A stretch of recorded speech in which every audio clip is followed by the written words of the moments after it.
Hey there, fictional friends, and welcome to another episode of Fully Booked. I'm Megan. And I'm Shireen. And this week we are diving back into YA thrillers and talking about... There it is. Now you've started.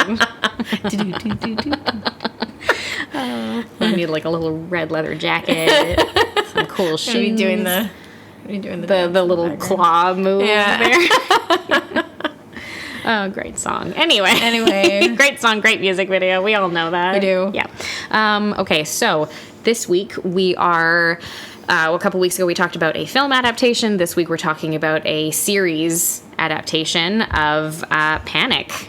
And now if nobody knows what Panic is, it was released in 2021, and it's based on the novel of the same name by, I believe it's Lauren Oliver, if I'm not mistaken. Yes, Lauren Oliver is the name of the author of the book.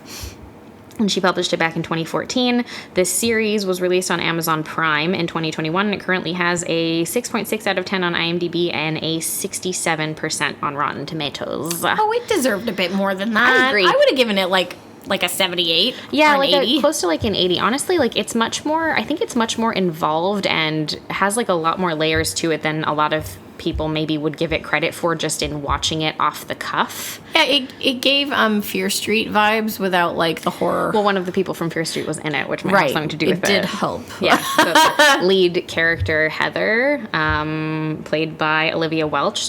She was in Fear Street, the 1994 Fear Street, right. And she then subsequently obviously popped up in all of the films. But yeah, she was in the 1994 Fear Street film, which probably also lent itself pretty well to a reason for that. So essentially, just as a basic overview, if you don't know, Panic is set in a very small town in Texas named Carp, which is probably a fictional town. And every year, at the end of the school year, over the summer, the students from the high school compete in this essentially like fear-based game called Panic. And so they all the people who are competing have to compete in a different series of stress tests, essentially. And whoever basically does the best and finishes at the end of the game and gets to the finals and then wins the final challenge is the winner of Panic, and they win $50,000. Yeah. This series does follow multiple characters. Heather is the lead, or she's the main character in the series, and she's from a very poor family, and her only real goal is to leave Carp, get out of Texas, and go to school somewhere else. She would just like a nice cushy future with like a reasonable income. A reasonable job. And so like initially she's been saving up money from working part-time jobs and whatnot, and has squirreled away money to hopefully pay for college and become an accountant because she wants something stable. So that's all she really cares about. Exactly. Whereas her actual true passions lie in writing. That's really, if she, got to choose, that's what she would want to do. And she's always writing like short stories and things essentially. And that's probably what she would want to pursue. But because she's being reasonable about her own financial situation, she's like, hey, I should get a degree in something that will guarantee me more of a job. And probably like a retirement fund and stuff. Like, I can resonate with the girl. I mean, like, it's understandable, and I'm sure that coming from a background like that, it's kind of natural for you to gravitate towards a career that will be stable for you and provide you with stable income. Yeah, because there's nothing worse than worrying about, how you're going to put food on the table. Exactly. So initially, at the start of the series, Heather isn't going to be competing in Panic because she's put this money aside. She's just like, whatever, I'm graduating, I'm leaving, I'm getting out, it doesn't matter. And I don't want to put myself through any of this stuff because it's like pretty extreme. The things that they have to do are pretty crazy. But unfortunately, she's from a very broken home, and her mother has a really severe substance abuse issue, as do all of the men that she dates and stuff who are really shitty. Mother. Yeah, their mom, yeah. And Heather comes home at one point to discover that her mother has taken all of the money that she had put aside for school. So basically, essentially locking her in place and making it so that if she doesn't find a way to come up with this cash, she cannot get out of town and she cannot go to college. And Heather has historically been very against panic. Yeah. She's been, always kind of putting it down, saying that it's a bad idea, not a good thing. Yeah. And she finds herself in a situation where she has to go play. Yeah. In her desperation, essentially, she's like, okay, well, I guess I'm competing now because that $50,000 will make it or break it for me in terms of what I'm able to do and whether or not I'm able to leave this piece of shit town. Mm-hmm. So the main players of the game, there are other people as well. The main players of the game are Heather herself. There's her friend Natalie, whose dad works for the sheriff's department, and again, her parents are trying to push her in a particular direction, or her dad is, with regards to school, and she could, attend a reasonable college and everything.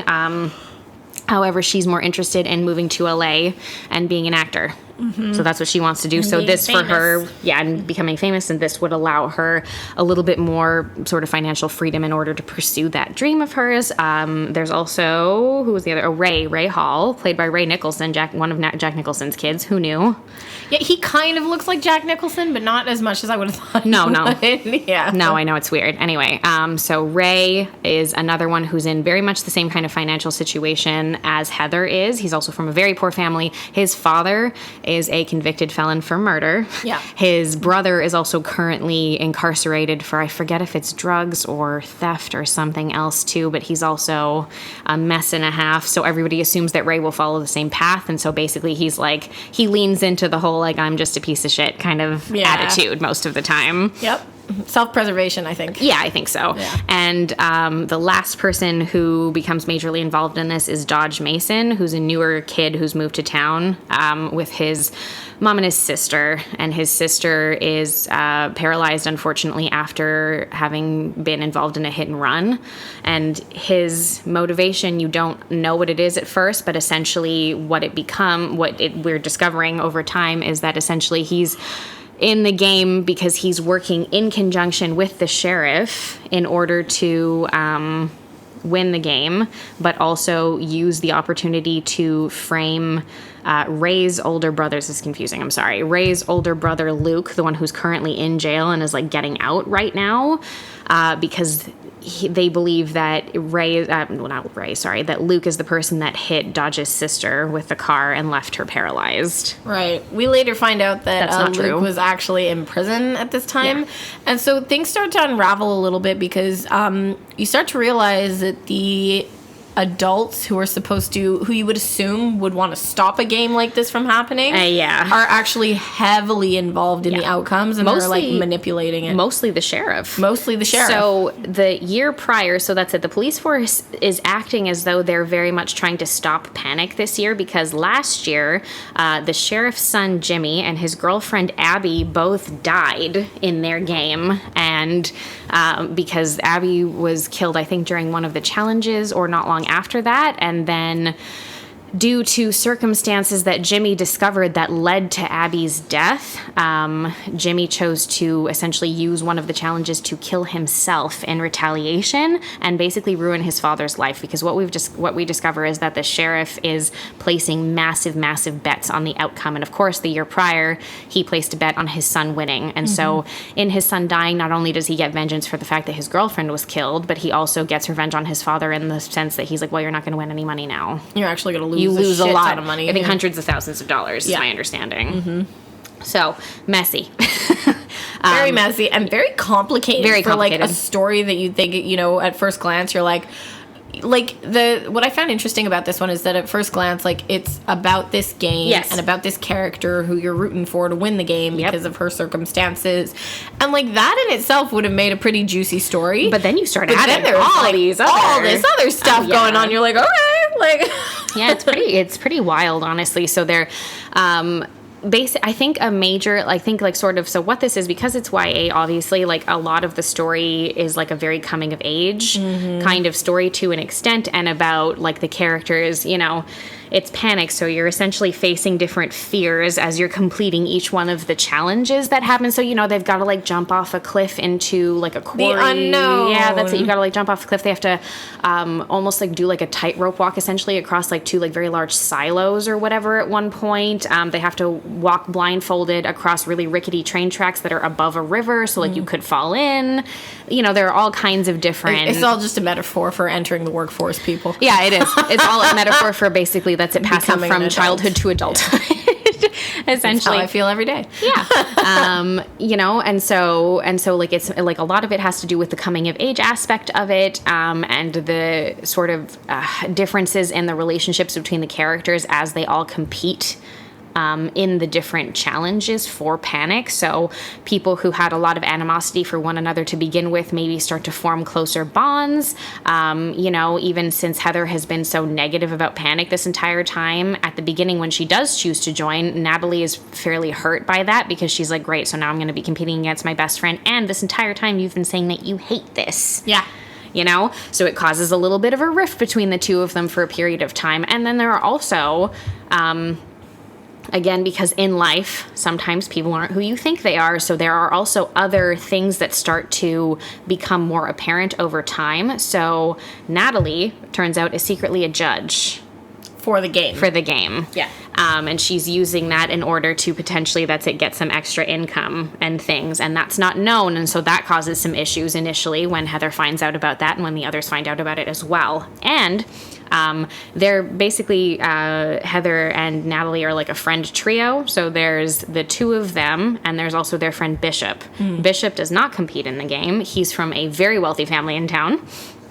And he doesn't believe in it either. He doesn't want to do anything like that. And he also... Because he doesn't need to. That's it. This entire story has a lot to do with classism and class divides in this small town between the people who have everything and the people who have nothing. Yeah. And what each of those sides of each of those types of people are willing to do in order to achieve what they're looking for, essentially. So Bishop, who we think is the one who's the most negative and against this all from the start, also turns out to be the guy who's holding on to the prize fund, and he turns out to be part of this game as well. So it also kind of proves that no matter in this town, no matter what level you're at and who you are, you're part of panic whether you want to be or not, essentially. And like the whole time, like you really feel for the main character Heather, because it just feels like every like thing that she can trust or that she feels is real in her life ends up being a lie or like a betrayal or something or untrue, and so it kind of adds to that layer of like this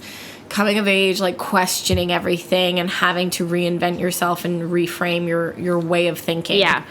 And I mean, in Heather's case as well, she has an extra level of I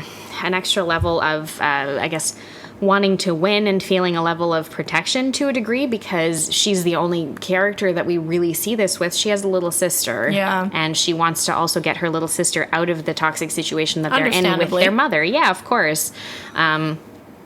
So she's also trying to win so that it can help hopefully take care of them as well. But again, it's just what becomes, I guess, like interesting for Heather's journey throughout the course of all of the season, that I like anyway, is that she first of all, like you were saying, right, she changes her perception about certain things in terms of panic itself and what she's willing to do to achieve her dreams and to get what she wants.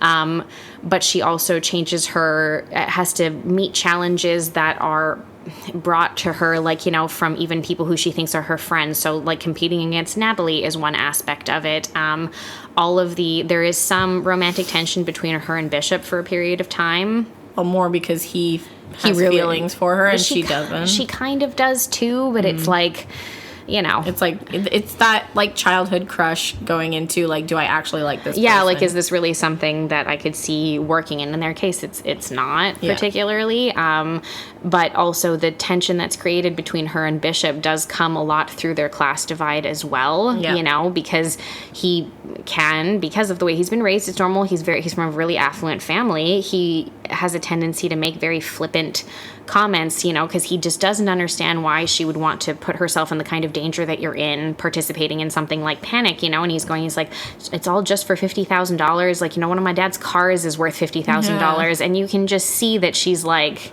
like, really, why would you just say that? Like, and I think you can tell the level of affluence, because I mean, like, even for me to hear, like, yeah, maybe it wouldn't be worth putting your life on the line necessarily, but if you were like, oh, you could win $50,000, I'd be like, well, that's not nothing. Well, I think it's not just the money, it's the idea of being able to get out of the town is more what the higher stake is, It's what $50,000 affords her. For her, this is life-changing. Exactly. Like, it's the difference between being her mother, which I think is her ultimate fear, and actually leaving and making something of herself the way she sees it, Yeah.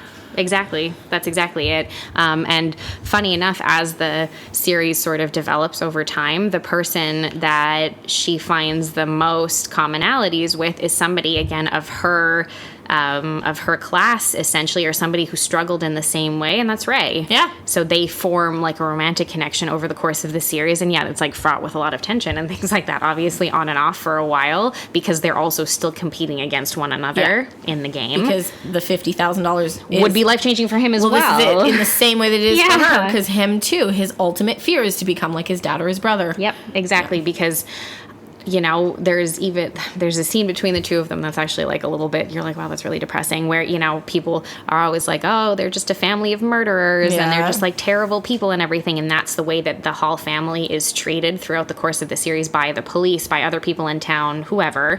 And there's a scene where Heather and Ray are talking, and she asks him, because apparently his father was convicted for having shot like a ranger. Yeah. Or some such, whatever. I forget how all of that works there. But anyway, for having shot a ranger, and I assume killed him. And so she asks him, she's like, did your dad actually shoot that ranger? Because I think there was some sort of question as to whether or not that actually happened. And he says to her, you're the first person to actually ask me that. Yeah, so they all just assume. Everyone just assumed that it was true, and no one's ever asked him whether or not this is something that really happened. And so it just goes to show, like, that especially in a small town like this where everyone knows each other, the preconceived notions really set the stage for how people are treated or perceived. Yep. Heather's able to get like a little bit of, I guess, different sides of the coin over the course of the season too. She goes to work for this woman named Anne, who has like a really big ranch, farm, whatever, where she rescues wild animals. Essentially, she's got so bizarre. Yeah, she's a funny one. She's like a little bit quirky, but also, again, see, she has this like quirky little farm set up, and she's quite wealthy, so she's just able to do that. She can essentially live off the grid. She doesn't have to deal with the town or their judgment or anything. She can just kind of do what she likes. Yeah, because her wealth affords her the capability to do that in the first place. And that's kind of like the difference between the characters as well, is the ones who have money to an extent are less preoccupied with leaving the town. Yes. Because they can leave the town. Whenever the fuck they feel like it. And in most cases, a lot of them are going to. Like, someone like Bishop's going to go to an Ivy League. Right. So he'll leave Carp and he'll go somewhere else and he'll be fine. And he'll live happily ever after. Essentially, yeah, because his family's life affords him to do that. Although, yes, I do think that it's true. There is at least a little bit more substance to like Bishop's background and his story, because his family are black. Yeah. And this is a very tiny town in Texas. Yeah. And you can tell that chances are, if something were to go wrong for this family, it would be worse for them than it would perhaps for a white family in the same situation. Yeah. Mm-hmm. That is insinuated in a lot of the dialogue between Bishop and his dad. Yes, that his dad is basically always telling him, like, everyone's watching us. Essentially, he's telling him they're waiting for us to fuck up. Mm-hmm. And so don't is pretty much the only advice that he can give at that point, is don't fuck it up. Yeah, he's got a lot of pressure on him for that. Yes, and it comes through in a lot of the relationships that people have with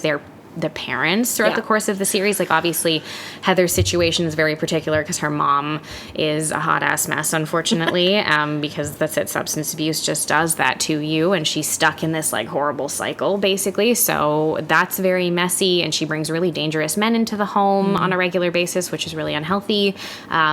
Natalie's is just, like, a really strained relationship with her father, who, again, works for the sheriff's department, because she wants to pursue something that he thinks is unrealistic. And so there's a lot of tension between the two of them because of that. And in their case, she's also forced a little bit more into a particular bubble the same way that Bishop is, because her family's fine. They're like middle class, but they can only afford so much. So to an extent, like, she can only do what she can, you know?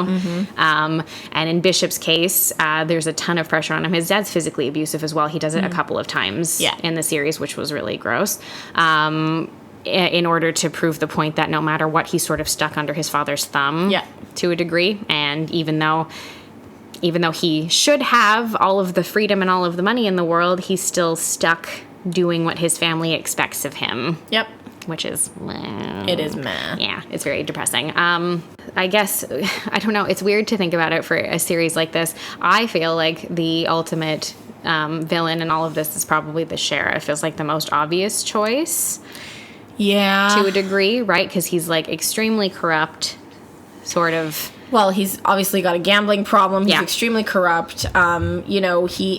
What's really tragic about this character is that, like, his son died, and, like, they're kind of making it look like that was his whole life, but he's still putting bets on the game. He's still manipulating it. And so you're like, so you're actually worse than... Well, like, everything that he's doing is just so messy all the time. He's having an affair with Dodge's mom. That's right, yeah. Which we see because, unfortunately, again, understandably as well, since their son died, his wife has essentially been catatonic. Yeah. Like, she's been... Her whole life, fell apart. Her whole life fell apart, so she's been in, like, a fugue state of sorts, and so that's it. He's helped so very much by commencing an extramarital affair. Yeah. Well, this is it. Like, and, and I know that there's, like, an attempt in the show to end the whole game by, like, basically blowing up the sheriff, but the game continues. And then so you're like, so is the villain actually the people, like, of the town who are clearly contributing to making still this doing game going? Yeah, that's the whole thing, is that they're like, no, it has such a hold over things. And I think that it's cool because they do use... since we see how much everyone in the town is somehow involved in Panic. Yeah. It really is sort of like a totalitarian regime. Like, it really is like a government of sorts that has a hold over this town and the decisions that are made.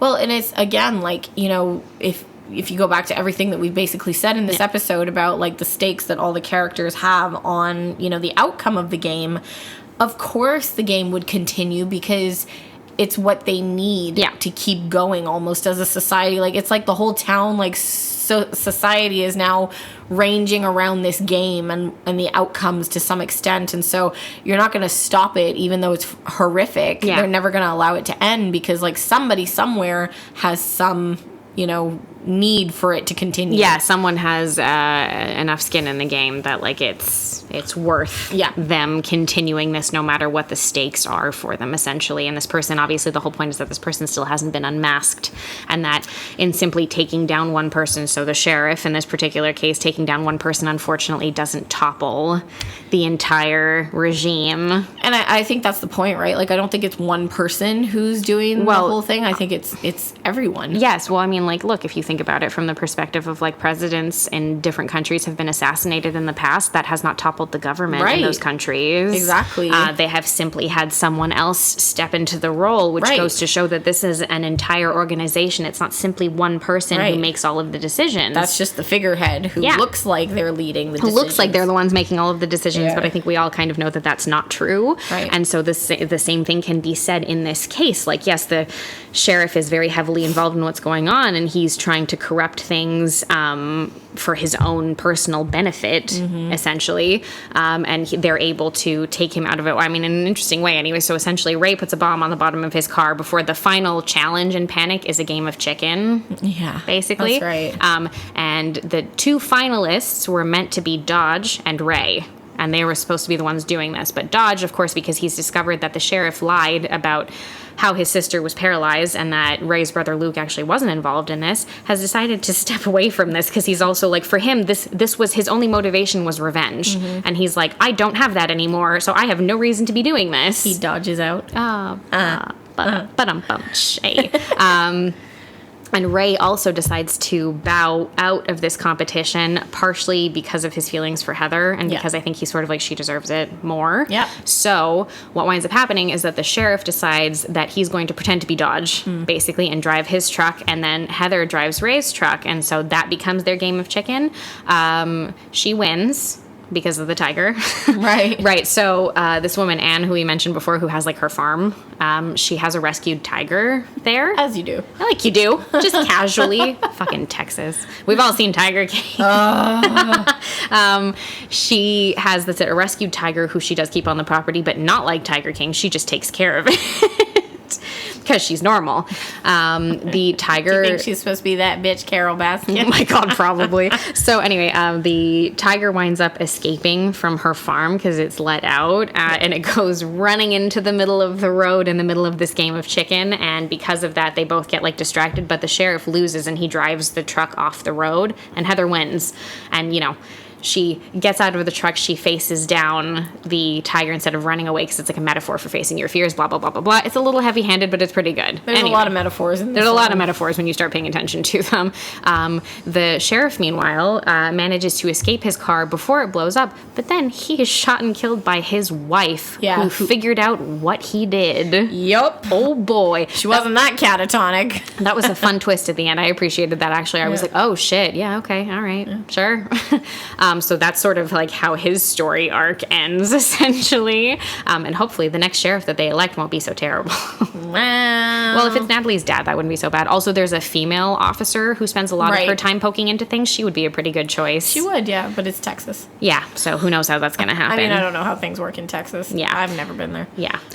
So, yeah, at the end of the story, like, you know, that's it. Of course, you think everything's wrapped up and Heather's going to be able to leave, but right as she's leaving town one evening, essentially, there's like a scarecrow, which was one of the symbols that had been used in earlier Panic stuff, is thrown on top of her car, and then she pulls over, gets out of the car, looks up at the water tower nearby, and the symbol that they have for it is up there, which is basically just indicating, no, it's not over. Yeah, there's another game coming. We're going to continue doing this because whoever is really in charge is going to continue doing this, right? It takes a while to get to the man behind the curtain, actually. Yeah. So, yeah, I think overall, I guess what I liked about it was, first of all, that it was just so much more involved than I thought it was going to be, because I really thought it was going to be a very straightforward story, and it wound up being much more layered than I thought. And it is a really good, I think like the metaphors that I guess appreciated the most really did have to do with the class divides within the town. And they did a really good job of, like, you know, weaving this into the narrative. Yeah. And then showing, like, to your point about Bishop being, you know, the black family in town and the complexities around that. So I thought that they did a really good job.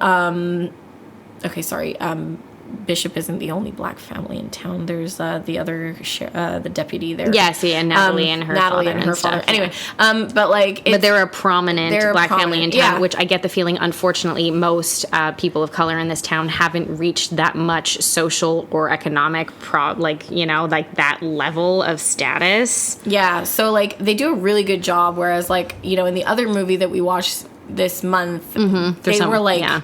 Like they were like chunking it in and like yelling it from the rooftops, and you're like, okay, people, it was a little much. But this one, it's also like a series versus a film. You can develop certain things a lot more, which does make a difference, obviously. But yeah, there was a lot more sort of emotional complexity to it. As it was really well done. Yeah, as was the emotional complexity around the motivations for even like the sheriff and like the different characters. Even if you disagree with them, you're still understanding the motivations that exist, right? So that, I think, contributes a lot as well. Yeah. Anyway, it was a good series, and I feel like it kind of flew under the radar a little bit when it came out. So I'd be curious to know, like, if anybody has watched it, and like maybe who's read the book, if someone's read the book, and like I would assume that the series expanded on a lot of stuff since it was like a full-size series and not just one novel.